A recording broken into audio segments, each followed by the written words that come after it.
Okay, okay. So I'm coming with another post today. I'm trying to stay consistent with this thing. I'm trying to do a different thing right now. I'm in a whole comfort zone and I'm doing things a lot different than how I used to do things. And I come with advice today to give the same advice to other people.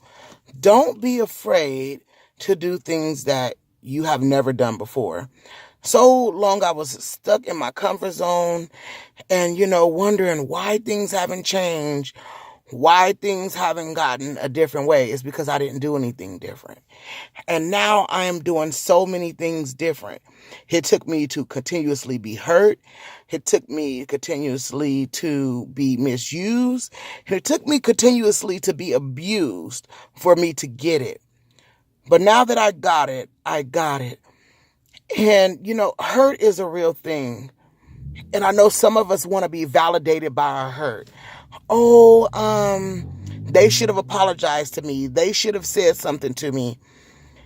Through all of my hurt and pain, I have learned that I cannot change anyone, but I can change myself. So if that's removing people out of my life, if that's moving forward away from somebody, if that's speaking up for myself like I never done, then you have to do that. And don't linger with people too long that don't appreciate you. We can linger with people way too long. We really can. We can stay with people and they mean us absolutely no good. Look at my little broken nails. Sorry, forget about that. I'm going to get them done. But we can linger with people way too long and they mean no absolute, good to us. I want you guys to be encouraged to move forward, move out of your comfort zone.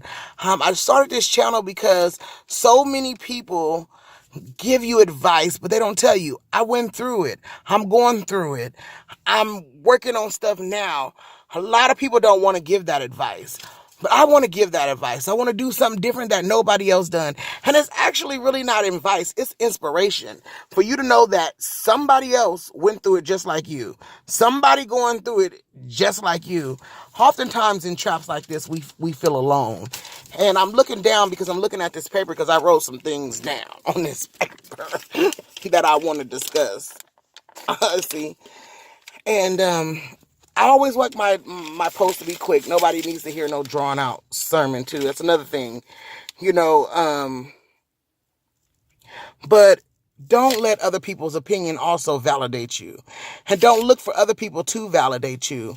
Some people is more afraid of a person's potential than they are of what a person is doing.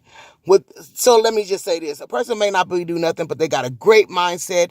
They got great ideals. They think of it, but they don't know how to put them into actions. People will try to confuse them and give you a lot of noise to distract you from you figuring it out. From you figuring it out. And if you get caught up in the noise, then therefore you in a whole whirlwind and you got great ideas. And you got great ideas. And you think, nobody's like that. People are out there like that. So be very, very careful. Be cautious. Monitor who you're around very carefully. If you don't find people clapping for you, ruin you. And it's not going to always be like that because some friends got some great advice to give you. But if a person don't know you from Adam or been knowing you too long, and if a person been knowing you forever and they supposed to be your friend, they're going to tell you when you wrong and they're going to clap when you good. If you find a friend that's always telling you when you wrong and not clapping for when you do good, and you know you do good. So that's why you can't look for validation. And you know you doing good, they're not for you. I've had a lot of people in my circle like that. Even when I'm doing good, you're not clapping for me. You got a rebuttal or something to say. Oh, no. Also, too, it's very important to encourage yourself. Get on YouTube channels, listen to people, do meditation, go and get into a meditation class. I don't suggest that everybody run to church, everybody tell you go to church, but I suggest you get spiritual. And I'm going to have another post on that, because when you get spiritual, you can tap into God and you can find him anywhere you're at. I mean, I don't care if you at a monk's church, you can find God there. I don't care if you at Baptist, you can find God there. I don't care what religion or whatever you is, you can find God there. So don't limit yourself to religion, but become spiritual so that you're able to tap into God and tap to him on so many levels and be able to tap into it with other people. Sometimes people's tradition, that's your tradition going to church.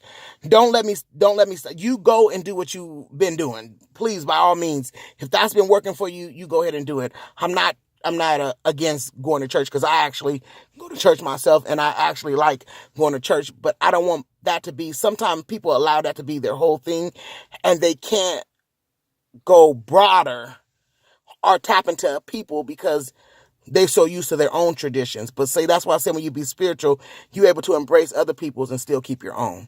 So that's my whole point of this whole, of the whole church thing. But I have been church hurt, and I was been told to encourage myself at a time that I didn't even know how to encourage myself. I had a strong personality, as you could tell me. I definitely got a strong personality, but that does not always mean anything. I was just afraid of letting people still run over me, so I felt like I had to protect myself with my personality, with my, and that's because I was hurt so much. But you don't be afraid to encourage yourself. Tap into whatever, ever you need to get your healing, to get your release, to get some of that pressure off of you, because it's needed. It helps you think better. Do something, and everybody hears this, do something that you've never done before, and it'll change your life. That is true. That is a true statement. Sometimes it's not what you say, it's how you say it. And a lot of people have a funny way of saying things, but it's a true statement. And listen, and that's another thing. Listen to how people say stuff. Not necessarily listen to what they're saying, because sometimes some of the stuff be true, but it's how they say it. If they say it where it's convicting you and they're trying to put you down and make you feel like crap, and then get you somebody who listens to you. I mean, really listens to you. They don't listen to respond. They don't listen to, tear you down. They just want to listen to you and give you a break. Now I'm sweating this car and I got to get out of here. But I want to say, feast on good vibes. Feast on good vibes. If it's not good, if it's not growing you, kind of block it out. If it's always negative and always advicey, block it out. I am so hot in this car, I had to roll up my windows because all these kids are outside playing. But I want to come to you guys with some good information. Some things that I say. You be encouraged. You give yourself a huge hug and let yourself know that you can make it. You can do it. You will survive. Just hug and love on yourself. For me, it's not so much love anymore in the world. Everybody's either, you doing good, you doing better, you need to be successful. If you're not, and success is a whole nother thing. You don't tell nobody success. If you taking care of your kids and going to work and paying them bills, you successful. You don't got to have a 6-figure salary, be on TV, and be rich to be successful. That's a whole nother thing. It's richness. It's richness in the struggle. So just do what you can to love up on yourself, to hug yourself, to be kind to yourself, to be gentle to yourself, and don't listen so to much other things. I do suggest praying and tapping into God, and I do suggest reading your Bible. You don't have to listen to a whole bunch of people, but read your Bible, tap into that. It might sound foreign in the beginning, but as you go through struggles, as you tap into it, that'll be good. I read this, and I'll come back to you when I come again. But it's this Bible app that I have, and I think it's very good. And it's great lessons and great plans that, help you through things. And it answer questions and give you scriptures about what you're going through. Sometimes it can kind of be foreign with us, the Bible and the things that they say. But it's great stories that have great meanings that can help you out with great things. Anyway, feast on good thoughts.